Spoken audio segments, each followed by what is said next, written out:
Challenging star Darshan ಅಭಿಮಾನಿಗಳು ಅತ್ಯಂತ ಕುತೂಹಲದಿಂದ ಕಾಯುತ್ತಿರುವ ಬಹುನಿರೀಕ್ಷಿತ ಡೆವಿಲ್ ಸಿನಿಮಾ ಇದೇ ತಿಂಗಳ 11ನೇ ತಾರೀಕಿನಂದು ಬೆಳ್ಳಿ ತೆರೆಗೆ ಅಪ್ಪಳಿಸುತ್ತಿದೆ. ಈ ನಡುವೆ ಇಂದಿನಿಂದಲೇ ಅಡ್ವಾನ್ಸ್ ಬುಕಿಂಗ್ ಓಪನ್ ಆಗಲಿದ್ದು ಡಿ ಬಾಸ್ ಅಭಿಮಾನಿಗಳು ಫುಲ್ ಖುಷಿಯಾಗಿದ್ದಾರೆ. ಇಂದು ಮಧ್ಯಾಹ್ನ 1 ಗಂಟೆಯಿಂದ ಅಡ್ವಾನ್ಸ್ ಬುಕಿಂಗ್ ಪ್ರಕ್ರಿಯೆ ಆರಂಭಗೊಳ್ಳುತ್ತಿದೆ. ಬೆಂಗಳೂರು, ಶಿವಮೊಗ್ಗ, ಹಾಸನ, ಮೈಸೂರು ಸೇರಿದಂತೆ ರಾಜ್ಯದ ವಿವಿಧ ಚಿತ್ರಮಂದಿರಗಳಲ್ಲಿ ದರ್ಶನ್ ಕೊಠಡಿಗಳು ರಾರಾಜಿಸುತ್ತಿದ್ದು, ನೆಚ್ಚಿನ ನಟನ ಸಿನಿಮಾ ಪ್ರದರ್ಶನವನ್ನು ಹಬ್ಬದಂತೆ ಆಚರಿಸಲು ಡಿ ಬಾಸ್ ಅಭಿಮಾನಿಗಳು ಎಲ್ಲ ರೀತಿಯ ತಯಾರಿ ಮಾಡಿಕೊಂಡಿದ್ದಾರೆ.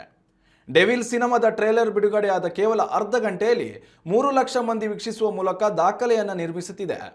ದರ್ಶನ್ ಅವರ ಹೊಸ ಗೆಟಪ್ಗೆ ಅಭಿಮಾನಿಗಳು ಫಿದಾ ಆಗಿದ್ದರು. ಟ್ರೇಲರ್ ಸಿನಿಮಾದ ಮೇಲೆ ನಿರೀಕ್ಷೆ ಹೆಚ್ಚಿಸಿದ್ದು, ಯಾವಾಗ ಡಿಸೆಂಬರ್ 11 ಬರುತ್ತೋ ಎಂದು ಅಭಿಮಾನಿಗಳು ತುದಿಗಾಲಿನಲ್ಲಿ ಕಾಯುತ್ತಿದ್ದಾರೆ.